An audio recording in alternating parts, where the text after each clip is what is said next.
use the war emergency for the first time in about... This is Jim, and Receiving this message. We are Ken Jennings and John Roderick. We speak to you from our present, which we can only assume is your distant past, the turbulent time that was the early 21st century. Fearing the great cataclysm that will surely befall our civilization, we began this monumental reference of strange and obscure human knowledge. These recordings represent our attempt to compile and preserve wonders and esoterica that would otherwise be lost. So whether you're listening from an advanced civilization or have just reinvented the technology to decrypt our transmissions, this is our legacy to you. This is our time capsule. This is the Omnibus.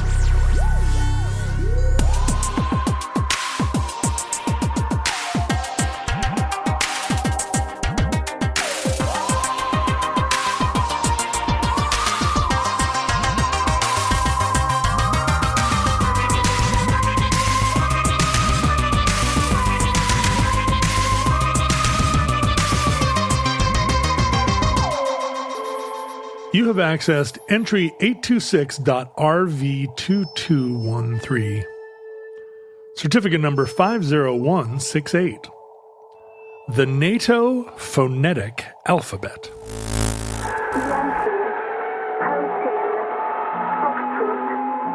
You were, I was going to say an airman, but that means you're in the Air Force, right? I was in the Civil Air Patrol, and initially I was an airman. Yeah. But you're an aviator. You had a pilot's license. When I was young, or when I was in the CAP, our uniforms looked enough like Air Force uniforms that when I was on base, I would be treated like an airman. I was just a kid, just a teenager, but...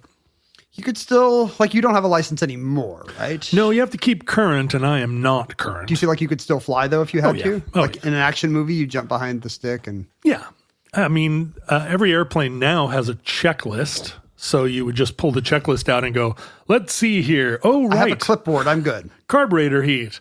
But, flying an airplane is pretty intuitive once you realize, that your feet are involved. Right, the feet. Yeah. Does that mean you know all of the radio alphabet? Is that a part of aviation? Yeah, the phonetic alphabet. I memorized it back in a time when... kids were still expected to memorize things, unlike now when you're supposed to, I don't know what you're supposed to do. You're supposed to feel them in your emotions. You're just supposed to ask AI. But Alpha, Bravo, Charlie, Delta, Echo, Foxtrot, Golf. Oh, well, now it has changed, I think. But anyway, Golf, Hotel, India, Juliet, Kilo, Lima, Mike, November, Oscar, Papa, PQ, Quebec, Romeo, Sierra, Tango, Uniform, Victor, Whiskey, X-Ray, WXY, Yankee, Zulu. Did I get it right? And that concludes the NATO phonetic alphabet, entry 826.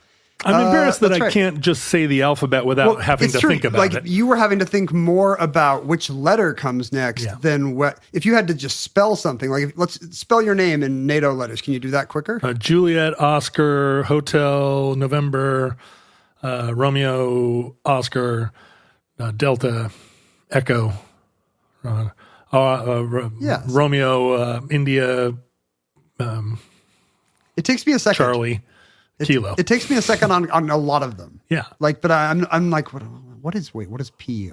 Oscar. Papa. It's Papa, right? Papa, yeah. Yeah. So I don't I feel like it's in there somewhere, but I can't just rattle it off. And you want to be able to rattle off because that's what it's for, right? Yeah, right. P as in Papa, R as in Romeo. I think if you used it every day or every week, you'd get so you could just spell stuff. I mean, you're here. I could do it at least as quickly as I can do the alphabet. And you hadn't thought about it in decades. Probably. It doesn't come up much in daily life, but there are certain sectors where it's still very important. I have used it. Well, you use it sometimes when you're on a customer service call and they're like, what? I always feel weird using it there. I feel like there I should be I shouldn't say S as in Sierra. I should say S as in Steve or something. You sound like a weirdo if you're doing Tango, Yankee. A lot of people will try and spell stuff to me that are like Susan. Yeah, they seem to have their own Instagram.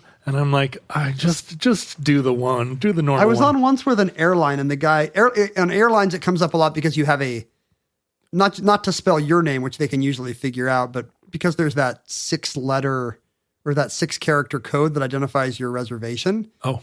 And that's right. totme random. If you say MVQ and they type in NBQ, it's not going to work. Right. And that's the moment where some guy was reading my number back to me, and he was like, "That's M as in Mike, C as in Charlie," and then he said, "S as in Snorlax," I think. He literally said a Pokemon, and I was like, "What?" And he was like, "Sorry, S as in Steve," and that's when I realized this guy must have had some other job where he had to spell the telemarketer things in Pokemons. Right. He was Snorlax. He was some Nintendo phone guy, and he had to be that's genius. That's P as in Pikachu, C as in Charmander. Did you just say S as in Snorlax? It's kind of colloquially known as the NATO phonetic alphabet. That Alpha Bravo Charlie thing. Although it's all in English, and NATO is obviously in a lot of languages. Well, that's the thing. The official name is the International Radio Telephony Spelling Alphabet. Still used in all kinds of communications and aviation fora today. Because the international language of aviation is English. Yes, but internationalization is a big part of the story of how we landed on this one 26-word system for the Roman alphabet. It wasn't always that way. And in fact, a lot of this is being drawn from this amazing old, looks hand-typed document from Ohio State University in the 50s. Ohio State did a lot of the early work that led to the formation of the alphabet. And it has an appendix where it's literally dozens of pages of international alphabets. And I could just look at this all day. Like here's tropical radio telephony in Guatemala. Alfredo, Benjamin, Carlos, David, Enrique. That's your alphabet. The Hungarian is A as in Adam, B, Balint, C as in Cecil. I've been to Balint. You have? Oh, it's a place. Yeah. Yeah. So they tend to be proper names, these systems that kind of accreted over the years. They can be geographic. Here's some Italian one that's clearly all place names. Asti, Bari, Como. But also it can be people's names. That's also common. Alberto, Bernardo. Or here's one that's Ana, Battista, Carlo, Davide, Ernesto. But this comes with literally dozens of these, and I think I could just read these all day, but it would not be an interesting omnibus. But I was just fascinated by this. For this system to work, you need an alphabet that is acrophonic, and I did not know what acrophony is, but that's an alphabet where the name of every letter begins with the letter. And you'd think that would be obvious. That's how Greek is, alpha, beta, gamma, delta. But in fact, it is not how English is. S, if you were to write out S, it would begin with an E, not an S. Right. If you were to write out W, it would begin with a D, not a W. So English is not acrophonic, but it has this problem of a lot of the letters sounding very similar. An early document pointing out this problem notes that A, H, J, and K could be mistaken for each other. Then you have all the rhyming B, C, D, E, G, P, T, V, Z ones. Right. GBV could be mistaken for an actual pop band. Yeah, GBV, you could say Guided by Voices somewhere, and they could just hear, did you say DDT? Did you say DVD? F, S, and X are all very similar. I, R, and Y, that's a little bit of a stretch, but definitely I and Y. Then L, M, N kind of rhyme, and then Q, U, and potentially W. Basically, according to this list, every letter in English is a problem, except for O. O would be our only letter that you never have to say O as in. O. Because it doesn't sound like any other letter. O. How would you spell O? O. I guess if you're writing out, I think it would be OH. If you're writing, say, I see. PEE for P or CUE for Q. It kind of feels like it might start with an A, like well, no, it's still a O sound. You're better at this stuff than I am. You're saying sounds that we don't have in English, and you're like, you're right, it's so confusing. Also, I just remember that Balint is actually in Romania, not in Hungary. Oh, well, sorry. Well, but it was a Hungarian part of Romania. So is it a big city? Because a lot of these geographical ones, it's from all over the world. It's like, to make it international, it's like, Our alphabet is Amsterdam, Baltimore, Casablanca, Dinamarca. That's an Argentine example. No, Balint is not a big city in Romania. Well, sorry. But you walk Sorry, through. Balint. Sorry to all our listeners in Balint. Maybe using it in the Hungarian alphabet is their like Magyar revisionist. It's like colonizing. It's like Russia saying we always had the Crimea. Yeah, they're super mad about that part of the. Is this a sign that Hungary is about to invade? They've been threatening it all these years. It's a big part of why they're so nationalist. Is that true? Well, yeah, they're mad. You know, the Treaty of Trianon like cut Hungary in 7 pieces. It's funny to still have a right-wing guy who's mad about the Treaty of Trianon. It's funny thing about Hungary. I think the only reason they sided with the Nazis is that Hitler was like, I'll give you back all of the Banat. And they were like, you know what? As bad as you seem, and as much as we don't like the Jews, you know, I think that's the selling point. That's the main thing about Nazism to us. Yeah. We can get back that part of Romania. Yeah, and Slovakia or whatever. I mean, not to slur any Hungarians that are like, I actually don't care about that. Yes, I'm a good progressive Hungarian. Yeah. And I'm probably going to leave the country soon. we think of, I always thought of Hungary as just so charming with all the goulash and the list. Yeah, but it turns out they were just a step away from, I guess it turns out many countries were just a step away from totalitarianism. That's right. Who knew? They're super mad about that one thing, but I can see why. Because, all those places were literally Hungary. A 1910 Western Union manual is a little stricter and points out that in this one, they're not worried about, let's see, A, I, J, K, L, O, Q, R, or U. But they're not worried about them. They're not worried about spelling them out. Oh. They're not worried about confusing them over a communications conversation. I see. But everything else, B sounds so much like D, M and N.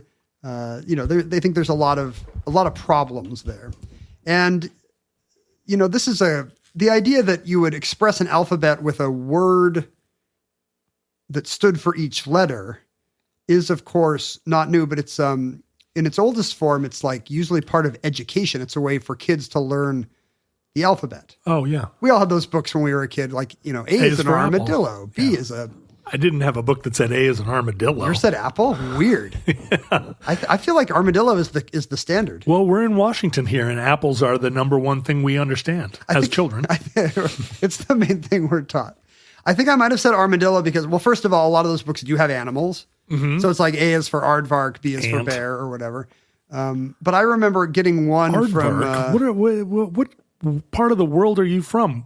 There's no aardvark. We would never. A kid up here would not know what an aardvark, but an ant. No, but children's books of animals have fun international animals. It's not like zebra. Come on, we don't have those. I suppose you're right, but we also don't have any animals named with a Z except for zebra mussels, which are that's true zebras, which are invasive.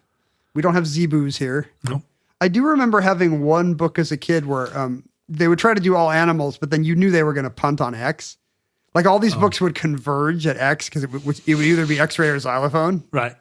And this book was all animals, and it was, for some reason, it said X is for Xenorus. And then it was some kind of species of prehistoric fish or megafauna or something. And I just remember thinking, hey, I remember asking my parents, hey, I know W is for walrus, and we're about to get to Y is for yak. Y is always for yak. But can you guys tell me what a Xenorus is? And my parents were like, no. Well, also it sounds like a Z. It's Xenorus, like Xavier. But okay, that's another problem. Like, a lot of these words, you're using an example that doesn't sound like the letter. If you say C is for cat, well, hold on there, buddy. Right. So these are the kind of phonetic questions that get hashed over when you're trying to develop an alphabet like this. Hold on there, buddy. That's what you would say when somebody said C is for cat. C is for cat. Hold on, buddy. The main thing I think when I hear somebody say C is for cat, many people would just say, yeah, that's true. Yeah. Not me. Yeah, no, not you. I say, wait just a gall darn second. Yeah, let's get real, Thomas. Slow your roll, buddy. I think that one of the earlier examples of this is a New England primer from 1690. Oh. Where every letter has an instructive little couplet for kids. A is for Adam. In Adam's fall, we sinned all. Synod. The first thing to know about the alphabet is that Adam is that we are all marked by Adam's sin. B, thy life to mend, this book attend. And guess what book it is? The B for Bible. It is the Bible, yes. The only book they had in 1690, except for this primer. This was the second book. C, the cat doth play, and after, does that say slay? It's got the S for F. I think it says the cat doth play, and after slay. Well, yeah, he plays with the mouse and then he kills the mouse. Yas. This cat slays. This cat ate the mouse and left no crumbs. D, a dog will bite a thief at night. Wow. The plot's kind of thickening here. Mm-hmm. A lot of violence. An eagle's flight is out of sight. But again, they're still doing the S's and F thing, so it really says an eagle's flight is out of fight. Right. I'd like to point out that you spent an awful lot of time last weekend looking out the window at a tree that sometimes had an eagle in it, and sometimes you were convinced that the eagle was hiding behind the tree. In my defense, I think I looked more when the eagle was there than when the eagle was not You did there. look at the eagle when it was in the tree, but you did spend a lot of time with the binoculars looking out at a tree where you could not see the eagle. Well, you hear the bald eagle, and you can see it move into the stand of trees, and I want to know where the landing spot is so I could spot it from the house. Because you don't see it going out. Yeah. But what if the bald eagle goes behind the trees, takes an immediate 190 degree turn and heads out? It's tradecraft. Yeah. And you're like, what?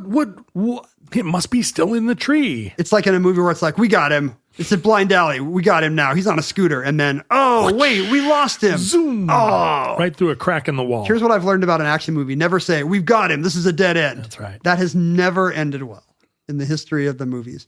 So despite the fact that this idea that you pair every letter with a word that begins with it goes back to, the early days of education. And I think there are ancient examples. In the appendix, there's a Latin example of such an alphabet.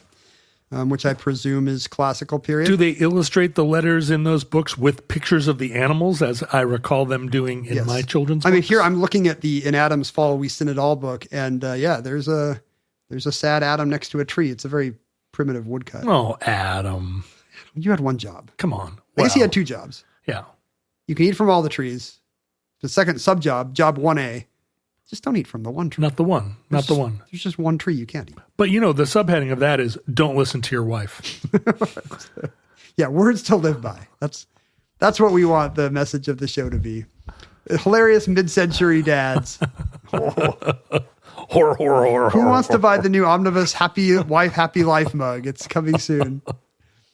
But despite the fact that there were, centuries of this, it never really became a critical use case in society until the advent of telecommunications. Like, I'm sure there would be times when conversationally someone would say, wait, how do you spell that? What now? And you'd say, did you say B or D? And you'd say B as in Bob. Ballint? Or D as in dog. Or Ballint, maybe. If you were Romanian or a patriotic Hungarian. Well, because B and V often get confused in certain languages, right? That's right. In Spanish, they do. Valiant? No, Ballint. Ballint? But nobody ever was like, well, we should systematize how that works. Because, when you're talking in conversation with someone, it just doesn't come up that much. But over telegraph wires. I bet some bossy dad was like, here's what we're going to say when you can't hear me. In our family, because it's confusing. Like, what if I say B as in buck and you say, did you say D as in duck? So no. It might be one of those signs in the front yard that says, in this household, we use the A NATO for phonetic alphabet.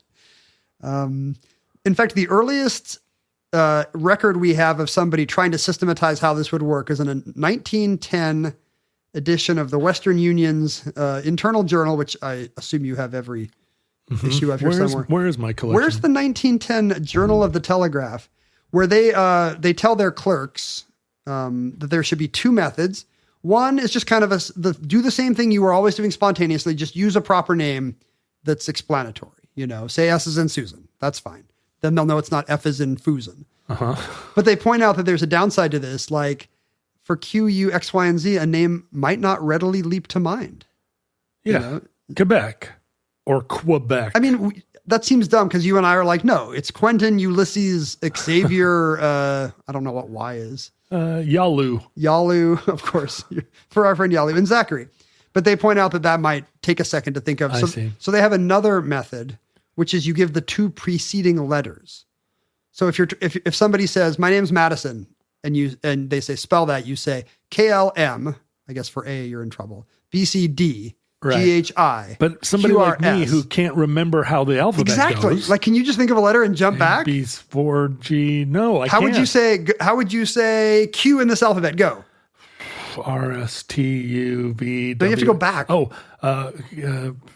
See, it's stressful. IJKLMNOP. It's OPQ. OPQ. No, I would not be able to get there. See, so that's... I barely remember the alphabet. But I guess the idea is you're in a job where all day you're like KLM, RST, LMN. It's like learning 10 key or exactly. Yeah. Or back in the day when you were had to type a D on your phone, you would hit 222 or whatever. Not such a useful skill anymore. My daughter had to learn it because I only got her a flip phone. And I'm like, hey, you know how to type Q9? And she's like, what's Q9?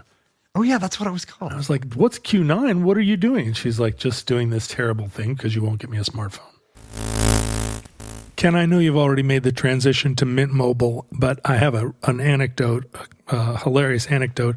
I was driving my daughter's friends around the other day. They're all freshmen in high school, and they were touting Mint Mobile as their favorite wireless service and kind of like teasing the kids that hadn't switched to Mint Mobile. This is why Mint Mobile's favorite word is no. And by that, I mean no contracts, no monthly bills, no overages, no hidden fees, no BS. Here's why I know you and all these kids have said yes to making the switch and getting premium wireless for, wait for it, $15 a month. All plans come with high-speed data and unlimited talk and text delivered on the nation's largest 5G network. You use your own phone and any Mint Mobile plan. Bring your phone number along with all your existing contacts. Ken, when you invited me up to your little vacation spot on Lopez Island, I was so surprised that you had Mint Mobile service up there. It is everywhere. So here's what I'm offering you today. Are you ready to say yes? Are you ready to say yes to saying no? Make the switch at mintmobile.com/omnibus. That's mintmobile.com/omnibus. Upfront payment of $45 required, which is equivalent to $15 a month. Limited time new customer offer for first 3 months only. Speeds may slow above 35 gigabytes on unlimited plan. Taxes and fees extra. See Mint Mobile for details. So it was ad hoc for a while, even at Western Union, but finally they clamped down in 1912 and they recommended a list. And it was a list apparently they had borrowed from a similar list that had been circulating among AT&T operators. There was already an AT&T Yeah, this is 1912. This is 1912. So Okay. phone operators had been doing this apparently for a few decades.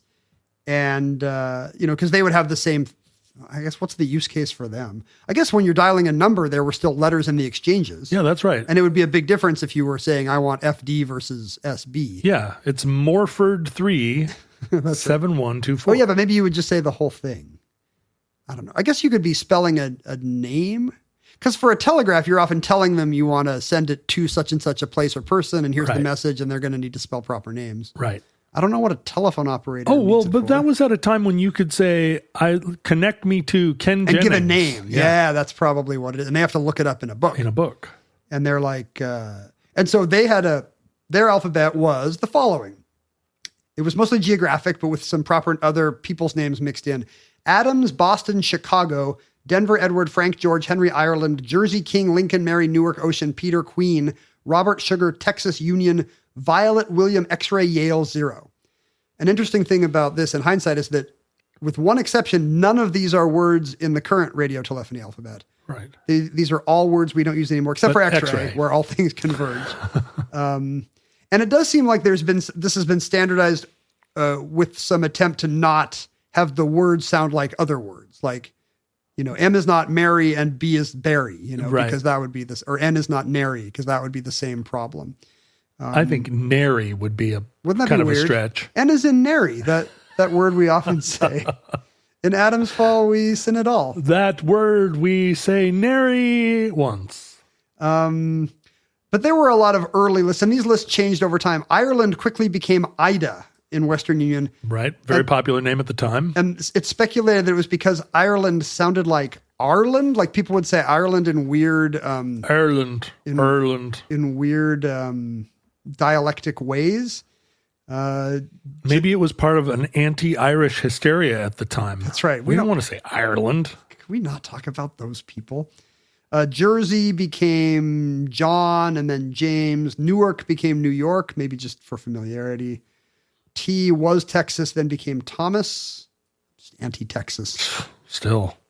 V for Western Union went from Violet to Victor in 1918, therefore becoming another word we still use today, one of now two on the list, I believe.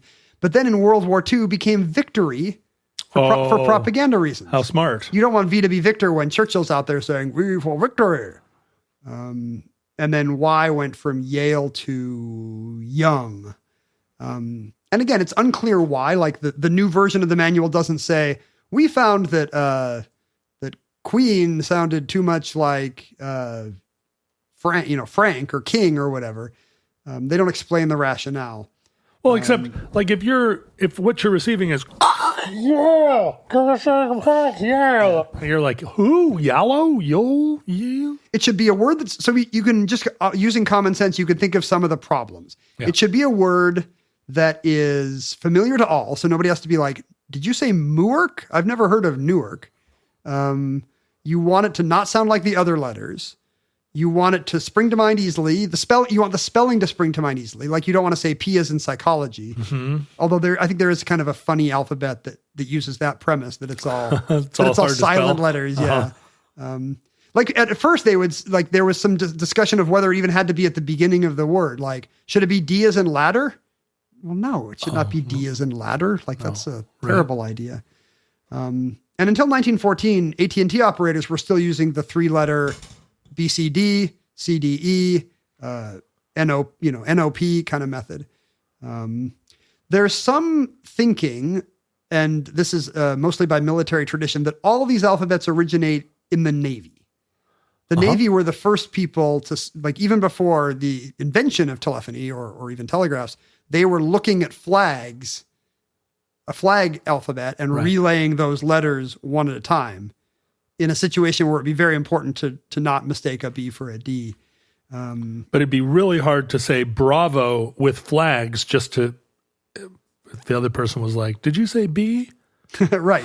You don't want to have to spell it out. So yeah, there'd be the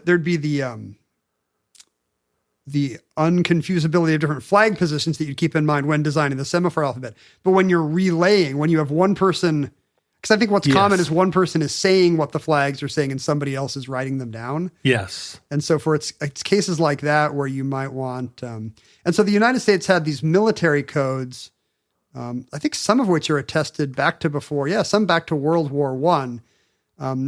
And often they center on words that the Navy would have in mind. Like here's an early Navy system. I don't know why actor, but actor, baker, canteen, diver, eagle, can't read F. Oh, Fisher, gateway, halyard. That seems like what's that? Is that like a sail? I can't read I. Jockey, knapsack. I can't read L. Musket, Neptune, oyster, pistol, quadrant, reefer. I assume that means something nautical and not just reefer madness. Yes, it does. A halyard is a rope. Yeah, that's right. It's a rope, not a sail. Shipmate, topsail, unload. Vessel, windage, X-ray, yeoman, zebra. So except for the convergence on X-ray, it seems like it's been designed with a jaunty maritime theme in mind. A reefer is what they call a refrigerator, like a cooler. Would it have been a cooler even back in 1909, or could it be something related to reefs? Well, I mean, it might be. I don't know. I feel like there's always been. Remember our episode on ice? Yes. I think in 1909 they were already using ice ships to carry clams, and having not settled on fridge yet. Yeah, they were they were shortening refrigerate. I think it might be.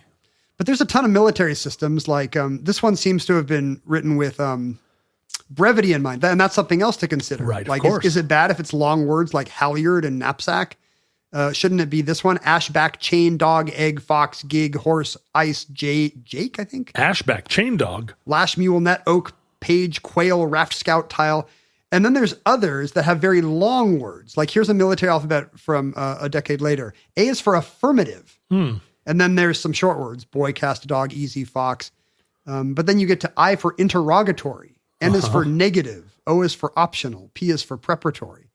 It does feel like dog, cat, bird. Yeah, you're saying it through a cone. Is way better than affirmative. I think what's happening here is that the code would come A, and A meant affirmative. Oh, I see. So like when you see the signal for A, either the Morse code or the flag signal, that generally means affirmative. Got it. So that became the code word. The same reason why N is negative and O is optional. So there's probably this idea was military before it was civilian.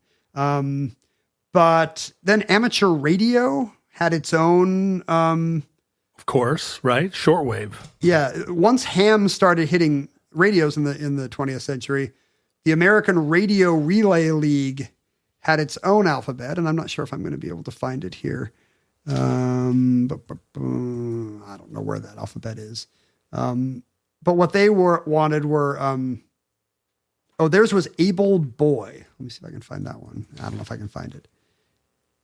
Able Boy Cast, I think. Anyway, they just had their own alphabet. So they're just proliferating in all these different new technological fields that need that. And at the time the U.S. enters World War I, we have dozens of domestic standards, and then every country in the war has its own alphabet standards, and it's leading to trouble over the radio and telephone and reading these signals.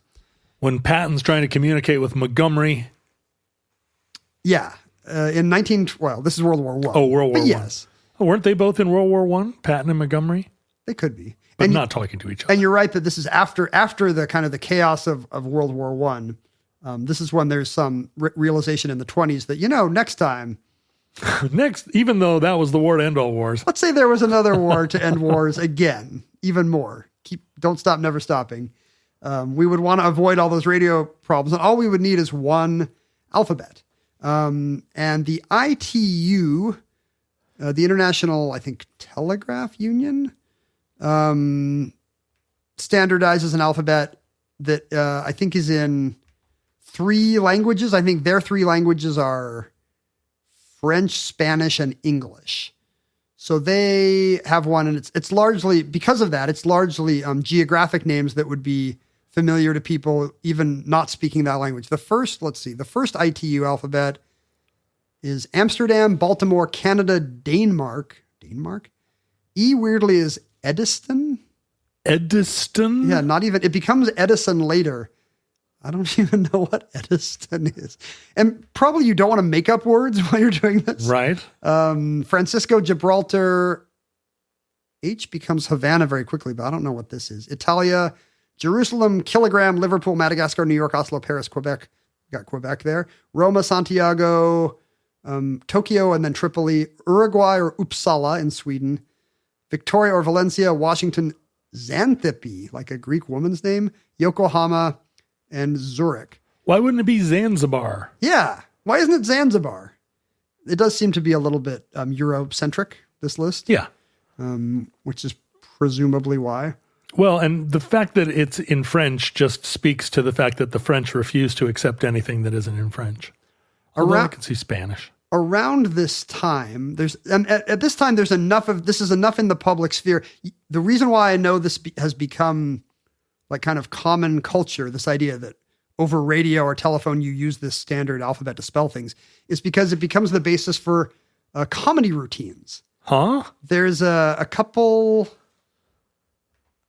Cockney kind of absurdist comedy team in Britain that comes up with a recital called the Cockney alphabet, and it begins A is for horses. So, see, that one's actually still funny. Yeah. The idea is that each is a joke. They are not all funny jokes. And today, a lot of them need explanation. Like, I did not get the next one, B for mutton. Do you know why B would be for mutton? You're saying B for mutton. Beef or mutton. Oh, so it's, Cockney slang. Yeah. In many versions, C for yourself. Get it? C for yourself.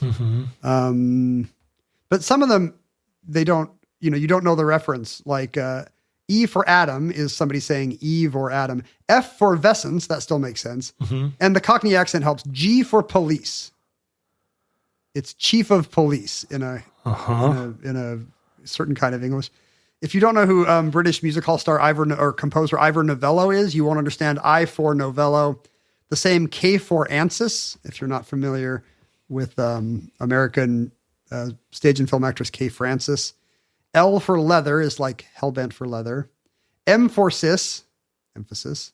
And N for a dig is apparently from the Latin infra dignitatem, meaning beneath one's dignity. Huh. How would a Cockney...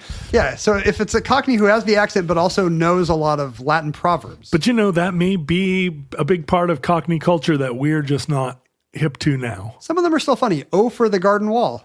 That's nice, yeah. The accent really helps for this one. R for mo. That's... Awful mo. Yeah, half a moment. S for you, like the phone, S for you. T for two, of course. V for la France. That's good.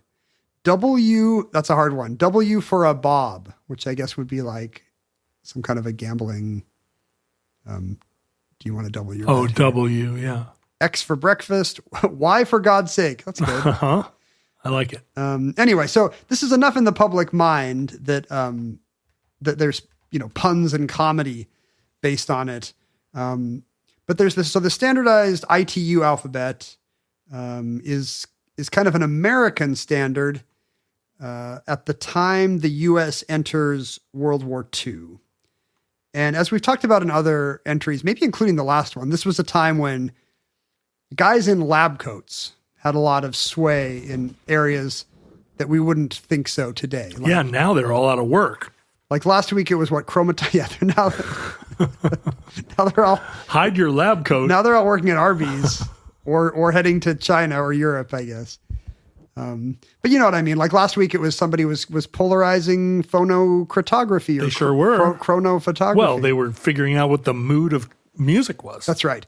And similarly, there was a lot of this behavioral, psychological, cognitive research going on into like to join the Army, you took an early intelligence test. Right. Back then. The Army was the main reason why IQ exists today. They were the ones who were like, oh, we could just get a number and find out who could be an officer? Like, well, that's still a big issue in the Army now because the Army is having a hard time recruiting candidates who can pass their fairly rigorous tests. All you have to do is just lower the standards. They don't want to. Do you really care if they can do a push-up? The Army does care if you can think clearly. I read a long New Yorker piece about this, and they are really, when push comes to shove, they will lower the standards. Is that right? Yeah, they will absolutely lower the standards. Their physical standards? To make their course, both. Oh, wow. Yeah, both. I mean, that's a problem. Like I think a lot of people show up for boot camp and it's like, what do you mean I have to get up at 6? I think nowadays you can leave boot camp still looking like Vincent D'Onofrio in Full Metal Jacket. Like when he shows up, not when he's born again hard. Exactly, when he shows up. And so for the first time, science is brought to bear on this problem of how do we get these alphabets that are mutually intelligible to everybody? Like what's the efficient scientific way to do this? We shouldn't just be saying S's in Steve the way AT&T operators were in 1908. So the Harvard Psychoacoustical Laboratory takes over. Lab codes. They test 250 words from 11 different alphabets, everything from the ITU one to the RAF one to the Bell Telephone of New Jersey alphabet, which was women's names. Alpha. It's, let's see. Instead of Abel Baker Charlie or Alpha Bravo Charlie, it's Alice, Bertha, Charlotte. I think C is also a woman's name. Catherine. Anyway, where they record these things and play them back under a variety of different scenarios with worse and worse clarity and fidelity. And they see how good certain words are. What they find is that the current ITU alphabet is not great, but they start to think that they can fix it. Like they think they're from Harvard. Yeah, they go to school in Boston. We go to school in Boston. Given time, this is a solvable problem. There's no reason we should be half-assing this. Like we started to understand what the criteria are, and this should go better. Right. In the next, in this war that it seems like is coming. The problem is the U.S. has already entered the war at this point, and the U.K. has its own list, and they need to get something out the door. But they don't have any time. Like the U.S. has its own list, the U.K. has its own list. Each side is being very intractable. Like, no. What a surprise. Like N can't be Nicholas. N is Nugget or, whatever. Right. And in the end, what they end up doing is kind of on the ones where nobody will bend, they just alternate. Okay, fine. You guys get L. Oh, really? But we're going to name M. Yeah.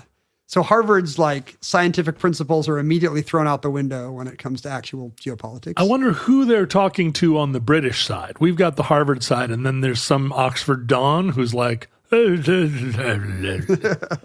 So what we wind up with is the 1943 kind of US-UK collab, which, by the way, I found out my wife says collab yesterday. What? And thinks it's correct. What? Yeah, it's a collab between Kanye and Nike. Oh, like a collaboration instead of a collaboration. But nobody says collaboration, do they? Maybe Vanilla Ice? Nobody.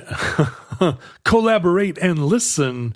I feel like collab is the natural way to say it, but maybe I'm from an earlier time. Your wife's much younger than I am. I was shocked to hear. It may have ended our marriage when I heard my wife say collab. Come on. Piece it together. Anyway, so we can do this. So we wind up with this alphabet. The U.S. had this alphabet that started Adam Baker Chap.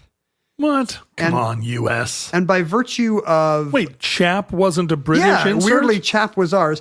And by virtue of alternating with the intractable British, we got the Abel Baker Charlie alphabet, which I think is still kind of in the public consciousness. Right, Abel Baker Charlie. When I was a kid, I think there was a Richard Scarry character named Abel Baker Charlie, and he was like the mess cook aboard the Richard Scarry battleship or whatever. Right, he was the mouse that made all the meals. So we wound up with Abel Baker Charlie, Dog Easy Fox George, How Item Jig, King Love Mike. Mike's the first. Oh, Charlie and Mike so far we would recognize from our current alphabet.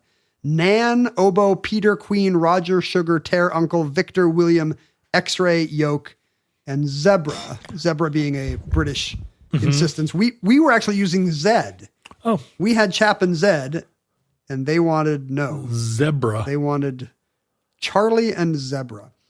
And I'm sure it was the British that put George in there. They want to put a George in everything. Well, the funny thing is, if you're familiar with World War I culture, even through movies, these are still familiar. Like the E Company would be Easy Company, you might know this from World War II movies and comics, even though it's very different from the Vietnam era one that we're more familiar with, Delta Company, Echo Company. Quickly, it was clear that this cobbled together one was not great. Nan, for example, sounded just like nine, and this had not occurred to anybody. Right. Which is German for no. And now what are we talking about? So Nan became Nickel in 1944. Nickel. But except for that one substitution, that was the state of play all through World War II. This was how things were spelled over the radio and telephone and telegraph. I feel like some World War II movies that were made later. They get it wrong? Get it wrong. They're saying Echo and Delta? I feel like, yes. Yeah, because it sounds weird that it's D. The D is dog, right? Yeah. That they're all kind of simple. L is love?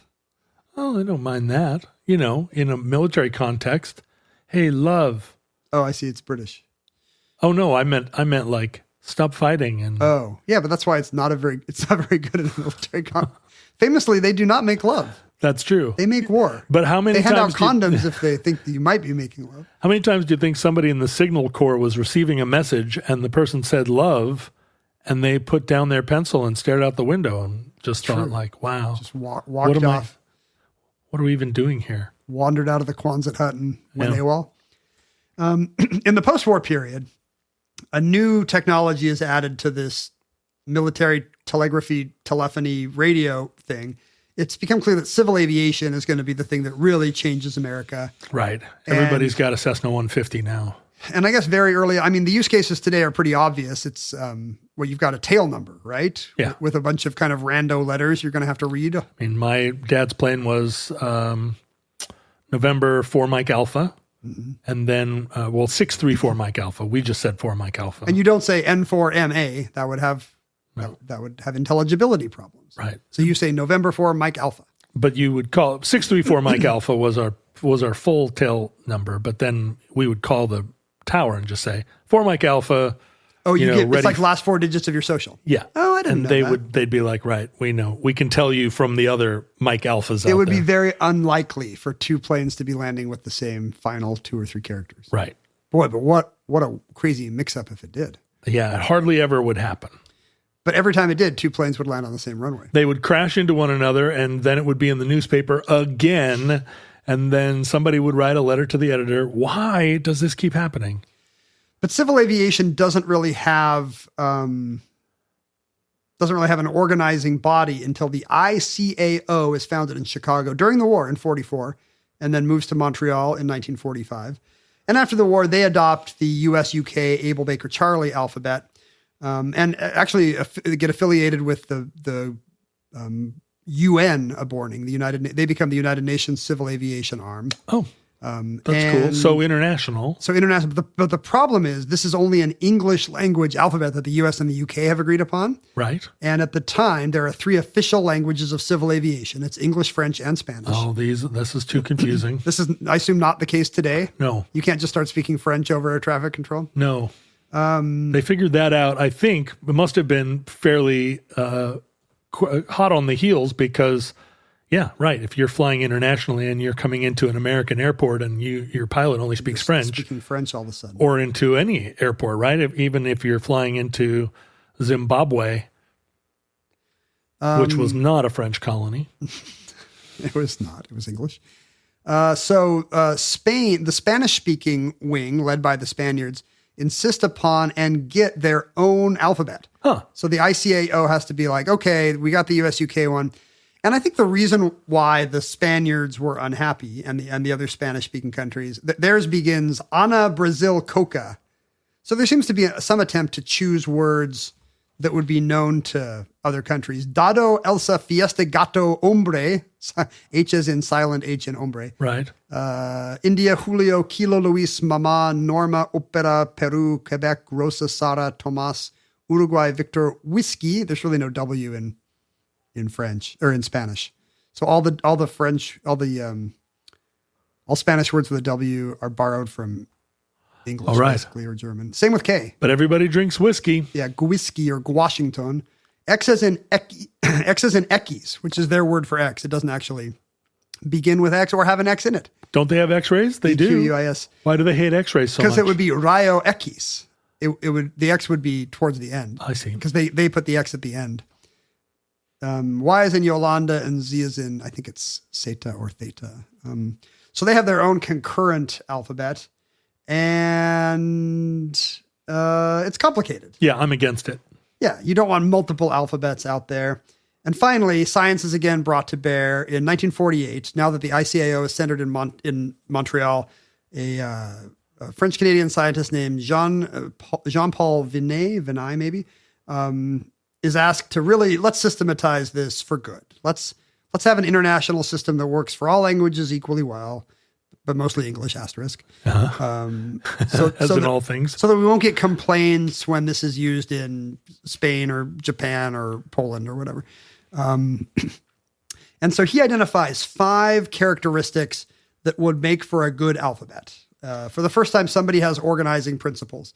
Number 1, it should be a live word in all 3 languages, English, French, and Spanish. A live word. Yeah. So you wouldn't look at it and be like, I don't even know what that is or how to say that. Right. Because if it's a word you know, it'll be easy to remember and pronounce.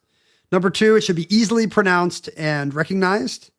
Number 3, it should have good transmission and readability characteristics. Right. Number 4, it should have a similar spelling in all 3 languages and should begin with the initial letter. So ekis is right out. And finally, no objectionable meanings. Oh. And I think, we'll get to this later, but I think there are already some questions about some of the words in the current alphabet that are embattled. And Because people in Uzbekistan use the word Mike to mean pee-pee. can you guess which words? Here, let me read the Abel Baker Charlie alphabet one more time. You can tell me if you can guess which two might be embattled. Except now I can't find it. Abel. Here it is. Abel, Baker, Charlie, Dog, Easy, Fox, George, How, Item, Jig, King, Love, Mike, Nickel, Oboe, Peter, Queen, Roger, Sugar, Tear, Uncle, Victor, William, X-ray, Yoke, or Zebra.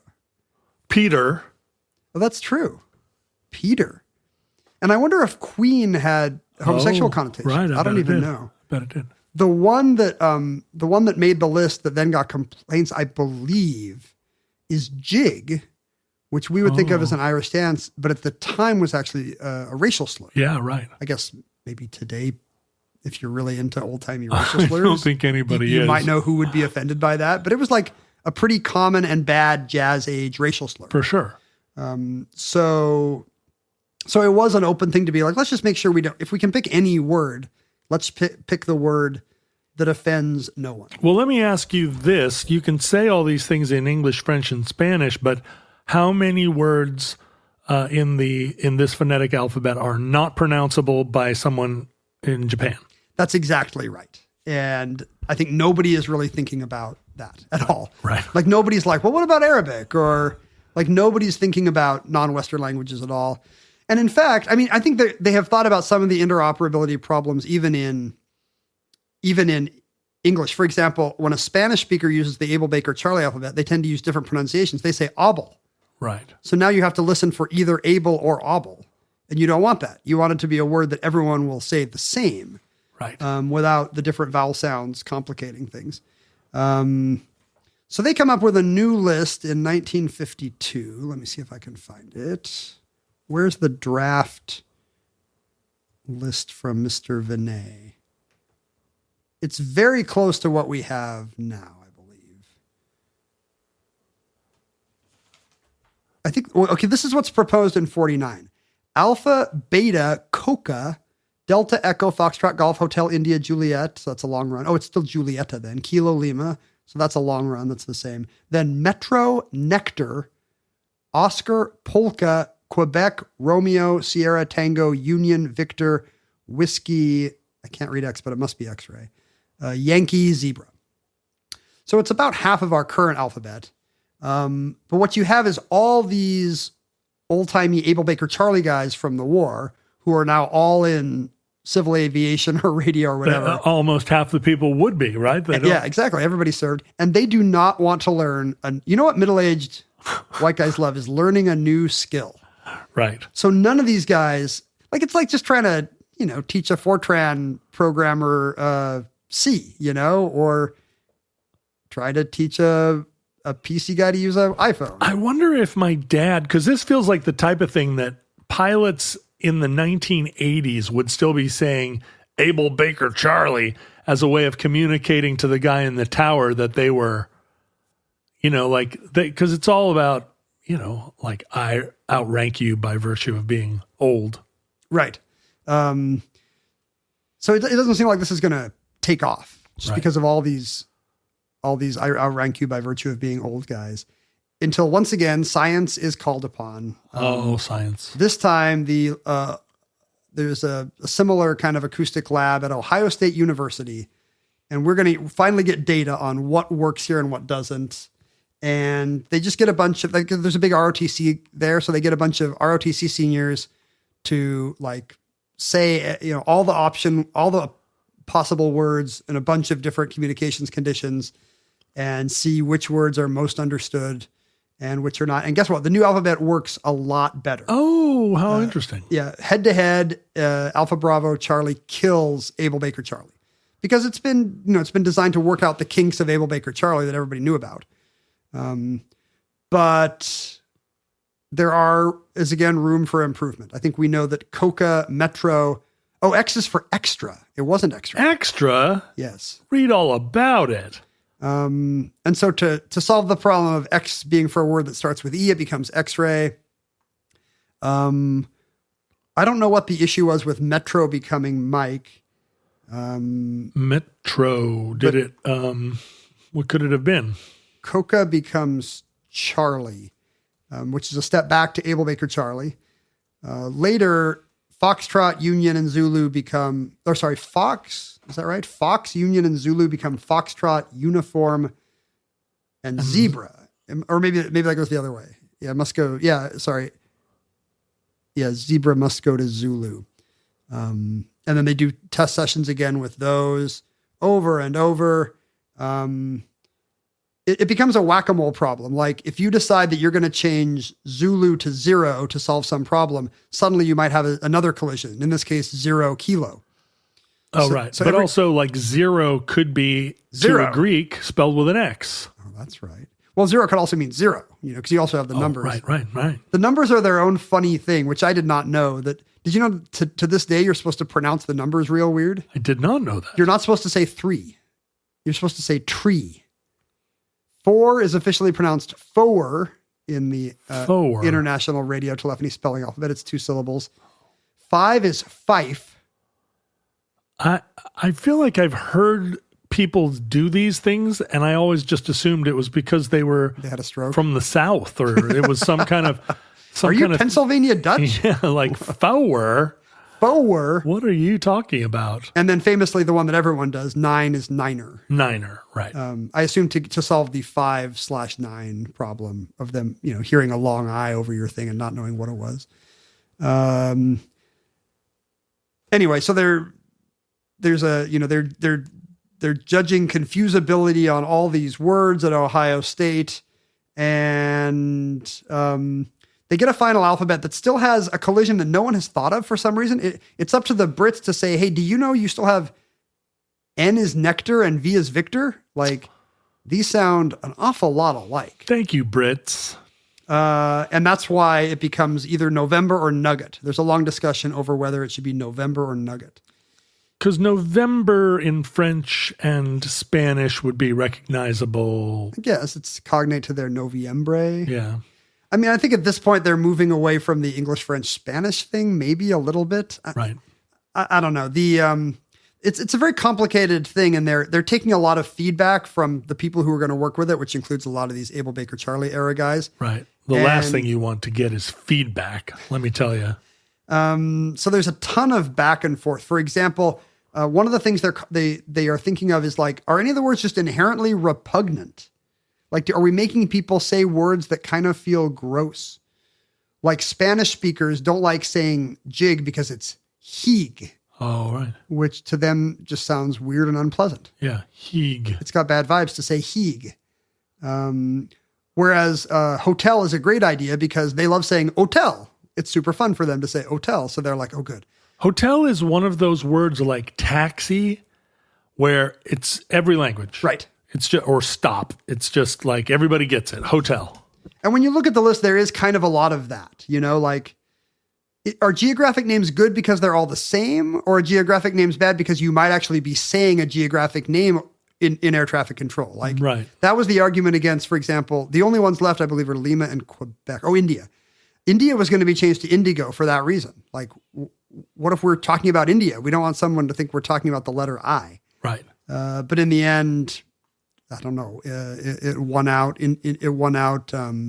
Maybe confusability with Tango. I'm not sure. Yeah, it feels like the hard O, indigo. Well, there was a lot of complaints about that from people saying, "Why do you have all these things that end with vowels?" That seems like it's introducing new confusability by having Bravo, Echo, Tango, Zulu, Romeo. And the answer turned out to be no. It's actually, there's something good about having them end with vowels for maybe for non-English languages. Like when something ends with a vowel, different European languages tend to say it the same way. Oh, whereas a word that ends with a consonant that kind of gets swallowed. Right. Like our word actual would be actual in Spanish. It might be actuale in Italian, actuel in French. Whereas these vowel ending words are kind of standard. Echo is echo. Romeo is Romeo. A lot of the objections have to do with how much longer the new words are than Abel, Baker, Charlie.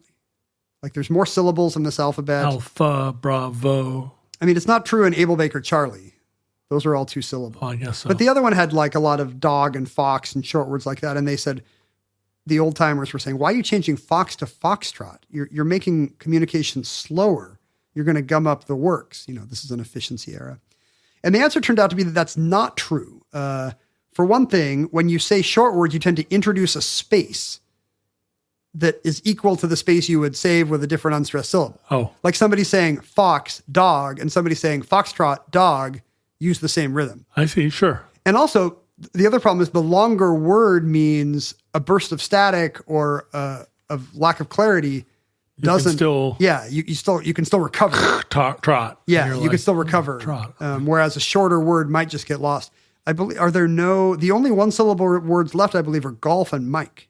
So almost by design, a lot of longer words have been chosen. But people were still complaining, November, uniform? You're going to make us do 3-syllable words? We didn't have those before. Like we chose union for uniform just to avoid this. Can you imagine people complaining? Well, it's such a small, dumb thing. But like today, if you were to tell somebody, hey, we've just changed all the hotkeys in Excel or, right. Like people would freak out. Yeah, they No. would. It's kind of a Dvorak keyboard thing, right? Where we have data showing that it'll be easier if we get everybody to switch away from QWERTY. But you still have to get everyone to switch away from QWERTY. A perfect example is the U.S. not wanting to use metric. Right. Things would be so much easier if you could just kill off 100 million complaining people. Right. There's some complaints about C being Charlie when that's not the sound that C makes. C should either be S or K. Right. Why are we saying it's Ch? And the fact is there's when it was Coca, Kilo, Quebec, there were confusability problems with 3 of the words starting with the same sound. Right. And also K, it could be koala. I mean, there are people that would think K if you said K. Right. That's true. And C could be S, C is the kind of letter we don't need except for Charlie. Right. Except for the CH sound. For a long time, there was emphasis on saying Quebec because that would mean there would be one ch. Instead of being k, it would be ch, k, qu. But in fact, that did not stick around. The official pronunciation is Quebec. I don't know how. I'm sure the French got involved and they were like, stop it, pronouncing it wrong. I don't have a sense of how well observed there are, but there are official pronunciations for all of these things. I was taught Quebec.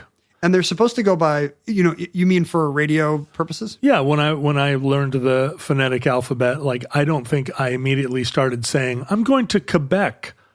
But I did say it in my little alphabet thing. But did you know that if you go by the book, you're supposed to use the British Victa and what's the other one? Oh, and Papa, I think? No. I did not know that. Maybe they did not land on Papa, but they did not like the you're supposed to get rid of the final terminal R's. It's supposed to be Oscar, Victa, which nobody does. Nobody said that. In a nod to other European languages, Charlie and uniform were given 2 possible pronunciations. You can say Charlie or Charlie, because if you're in a language where like French, where CH is sh, not ch. Charlie. The R is not allowed in any. The R is not permissible, but apparently widely used. And then uniform could be uniform, because that's how it is in a lot of European languages. 2 of the words still have 2 possible spellings, I think. Hopefully using the same first letter. Or at least a non-standard spelling. Alpha is left with the F, or at least optionally has an F. I think maybe it officially has the F, because the PH could be confusing. Oh, I see. To new people. Alpha with an F, yeah. Most languages don't have the PH being F, except for us in Greek. And then Juliet has 2 T's to keep French users from saying Juliet. Okay. So to this day, Juliet has 2 T's officially. There was the confusion. That may have confused me in spelling the name Juliet, because I think I may always put 2 T's in it. Oh, really? Even when you're saying Romeo and? I think so. Oh, that's funny. There was the confusion over geographic names. There was some pushback on Coca and Victor because, as we noted last week on Omnibus, those are related to trade names. Oh, Coca-Cola, and then the RCA Victor Company. And it would have seemed like they were popular enough companies at the time that it would have seemed like incongruous to give them essentially free advertising. Yeah, naming rights over 1/26th of the alphabet. That's pretty funny. And it was decided, and I think that was one of the factors in replacing Coca with Charlie. Nobody really talks about the fact that Coca was a drug. It was just the Coca-Cola connection. It was really just because in foreign countries they do call it Coca. Yes, and in fact, one of the advantages of these is that they were well known all over the world and pronounced the same. Like everyone says Coca, everyone says Victor because those are the U.S. companies. But in fact, even though Victor stuck around because it's a word and not just an RCA product, other considered words were Esso for E, the gas company. Sure. Jello for J. So that would work. Imagine if your tail is like Esso, Jello. K could have been Kodak. As we mentioned, that was like some kind of new catchy perfect word. Right, everybody knew it. P for Pepsi. And for V, Vicks was actually considered. Vicks. I guess Vicks was a popular enough brand worldwide that everyone would have been like, oh, it should be Vicks. I'm surprised they didn't use Fanta. Yeah. Was there Fanta already? I can't remember. Yeah, sure. It was World War II because we wouldn't sell Coke in Germany. Not that they didn't want to, but the let's see. The controversial word turned out to be whiskey. As if the alphabet should not be endorsing hard liquor. Right. I guess there was enough of a cultural dry movement, prohibitionist movement. Think about all the people that were sitting taking radio transmissions and they were like, you know what I need right now? A stiff drink. I think it's more like my conscience does not allow me to endorse whiskey by even saying its name. I see. So the author of this document from RSU dryly points out that it's probably a good thing that vodka, tonic, and soda did not make it into the alphabet because they were all like late finalists. Probably because other countries were all like, see, ginny tonic, or whiskey e soda. These were vodka. These were things, vodka. At the time, the Russians were not a problem. This is the NATO alphabet. Right. This is the anti-Russian alphabet, man. But there's a confusing thing. There's a confusing note in this document about worrying about which combinations were facetious. Oh, you mean if you put three words together that it would be a sentence? Yes, but I don't understand the example they give. In the ICAO alphabet, in this newly to be adopted one, the only known facetious combination in the earlier list would be Papa Romeo Nectar, and that's been removed because nectar is now November. But why is Papa Romeo Nectar a facetious combination? Papa Romeo Nectar. Does it sound like something? Papa Romeo Nectar. And it's all a little lascivious. Is it? Oh, I don't know. Oh, is that the idea? Papa Romeo could be a... Could be like saying, Daddy, come over here and get some of my Papa Romeo nectar? Yeah, maybe. I mean, I think that it's not facetious. You would need a modern 21st century broken social media brain to even think of that, right? I guess so. I don't know. If you can think of a 1950s reasons why Papa Romeo nectar would be facetious, we will be covering this on the addenda show, I think. And so after all this tinkering, the alphabet as proposed by the Dr. Vinay's version of his adaptation of the ICAO alphabet, largely became the NATO alphabet we still use today and has really not been touched. Oh, is that right? Because I heard at some point that my version of it had been somehow supplanted by some new version where the slur of the word November had been removed. I don't think so. And it's really hard looking at the list as it stands. It's hard to see what controversies would. I mean, we live in an age of ginning up controversy over nothing, but it's hard to see who would get mad about. I mean, is Kilo fattest? Is it a problem that there's two guys' names, Charlie and Mike, and no women's names? I don't. Kilo could be a drug. Kilo could be a drug reference. That's true. Right. I mean, alpha could be like master bedroom. Like, why is something the first? Why is A the first? I mean, I think Yankee is probably the bigger problem. yeah. It's either a pro-American or anti-American sentiment, so anybody could get mad about Yankee. But it is. But maybe that gives it some cover. In English. I mean, maybe the most complaints would come from people in Alabama. Right. Why do we have to say Yankee? Why do we have to keep... Is this the thing you were saying, that Yankee, the meaning changes as you get... Yeah, right. A Yankee in Boston means just somebody in Vermont that has soup for breakfast or something. Pie for breakfast. Pie for breakfast. That's what it is. That's what it is. Today, seems like one of these embedded things that you really can't change. It would be like trying to change Notepad macros, Notepad hotkeys. But that's what they said about Abel Baker Charlie.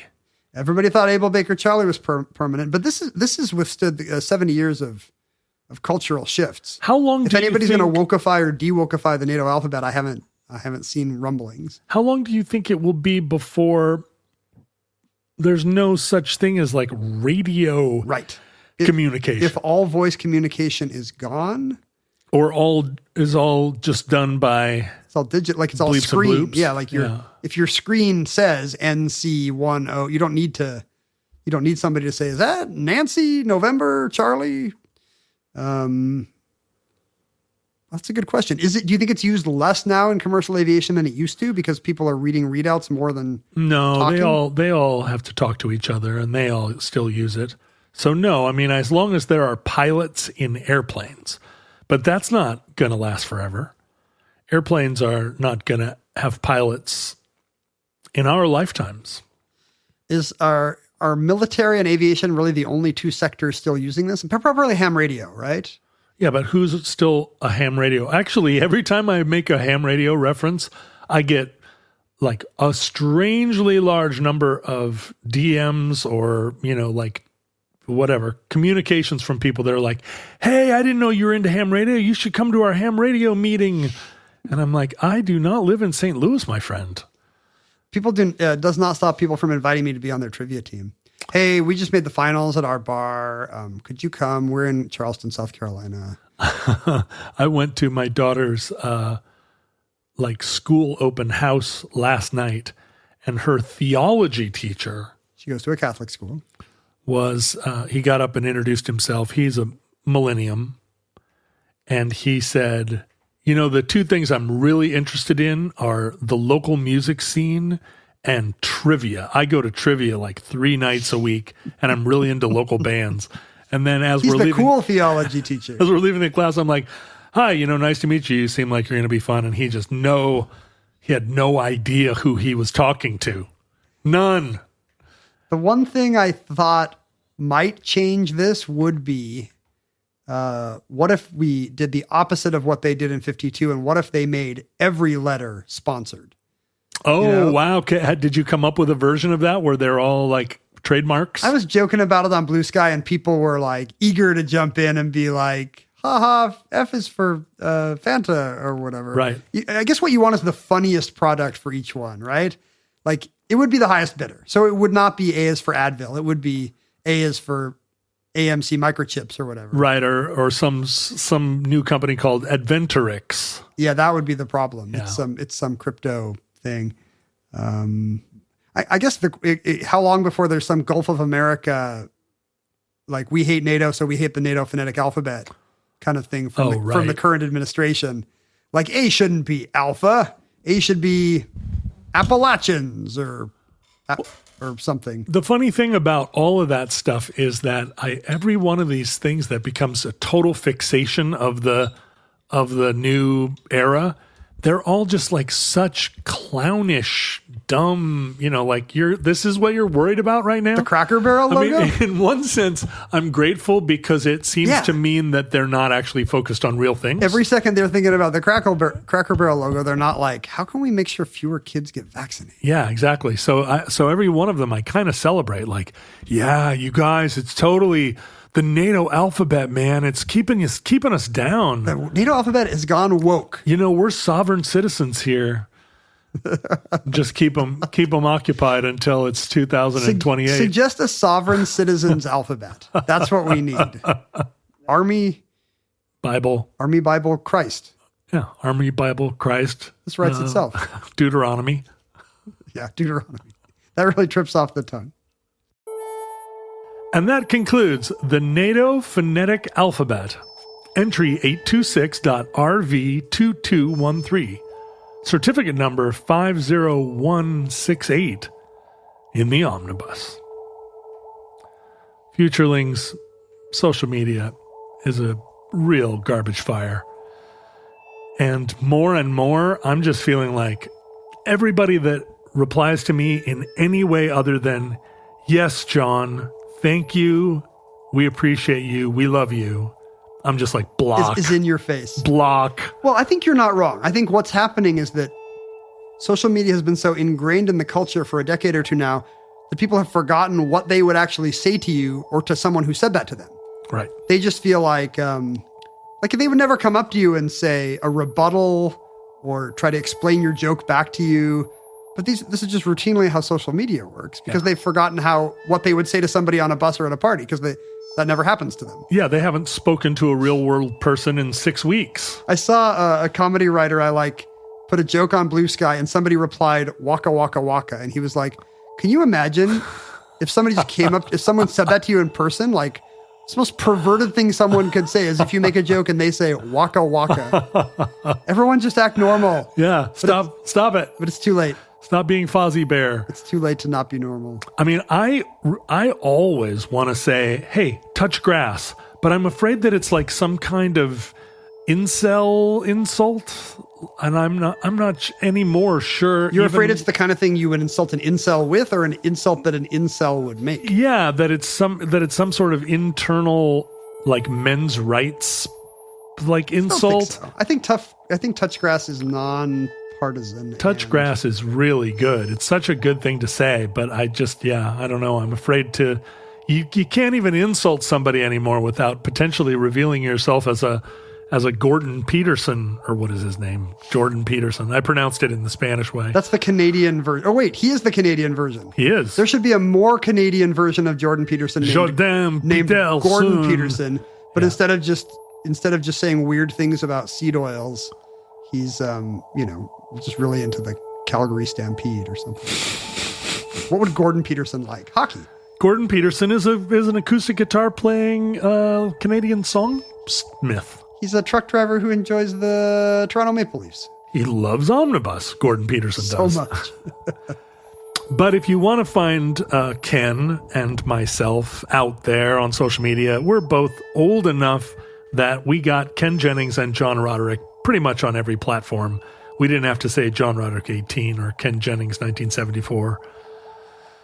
Which is great, except I have no TikTok profile. Whatever the new ones are, I don't have any. I didn't bother to get my name. And almost certainly there's going to be a new Gmail. And it's just like, I mean. I'm not going to be sucking those up anymore. No. Leave it for the next Ken Jennings. I don't care if my handle is like Ken Jennings, Jeopardy, Seattle. Right. At whatever. John Roderick hates you. There are a couple of guys. There's a John Roderick who's a real estate agent in Australia, and I think there's another John Roderick in the United States who likes to take pictures of fire trucks. And they're probably both too old to care, but there's a younger one who's going to get, get his profile name on Apteryx and Vaya con Dios. You can email us at theomnibusproject@gmail.com. If you own futurelings.com, please contact us and let us populate that site with our own content. You can find other Futurelings everywhere you look. If you Google Futurelings, you're going to find Reddit, Facebook, Instagram. They're all out there. You can mail us things to P.O. Box 55744, Shoreline, Washington 98155.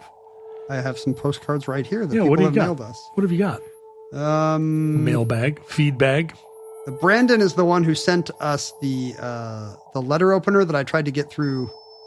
Oh yeah, that I tried to get through TSA. Yeah, they let me keep the gun, but I had to mail the letter opener back to myself. Brandon apologizes for almost getting me sent to El Salvador. He was the one who... Did he suggest the Dreadnought hoax? Is that right?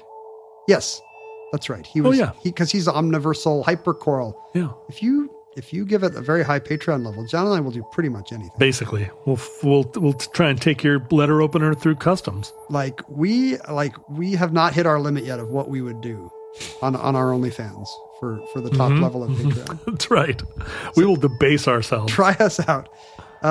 He looks forward to. I think we said we wanted to do another show about the Bloomsbury Group because you decided not to go on a tangent about the Bloomsbury Group. Enjoy this postcard from a more civilized age and its beautiful WPA art for the Blue Ridge Parkway. Oh, that's nice. Have you ever been on the Blue Ridge Parkway? I don't believe I have. It's nice. It connects the Shenandoah and Great Smoky Mountains National Parks. It does. Says the poster. Although I think there was some flooding when the big storm came through, the big FEMA seeded storm that wiped out a lot of the mountains there. All those people moving from the coast into the mountains only to find that rivers flood worse than oceans. They're so bad. sad. Yeah. It's so sad. 2 postcards from Alaska. Peter went to the Anchorage Plain Museum and thought of you, John. Nice. Although he spelled your name without an H, but that's okay. I think. You don't care. No, I do. No, you don't care. Oh, okay. He sent you a postcard, and not just any postcard, but look. Oh, look, Northern a Lights. lenticular postcard. Whoa, that's cool. It actually moves. Look what it's doing. If I cross my eyes, I can see a whale. I tried to put a video of this up for the Patreon site, but really I see now I should have turned it like this and not like this. Yeah. And then, let's see. This is from Juno. It's also Aurora Borealis, not lenticular, but in Van Gogh Yep. homage. A painting that probably would be a great... Van Gogh homage. A great jigsaw puzzle. I thought you were going to say omnibus topic. A great omnibus topic. The Van Gogh renditions of the Aurora Borealis. I made Starry Night out of Lego not long ago. There's a very nice Lego. Whoa. They make the sky kind of 3D and fun. We got a huge Starry Night jigsaw puzzle and found it was like 1,000 piece, and we found it impossible to solve. It is not fun at all. Not fun. Every part of it looks like every other part of it. Let's see. This is from Mia and Andrew. They were just in Southeast Alaska on vacation. They're not writing to tell about the many highlights of their journey. Oh no. Boy, what a bummer. We can guess what I they hope this were. postcard turns around. But instead, about an interaction they had in Washington. I guess they were in a certain town on the Olympic Peninsula.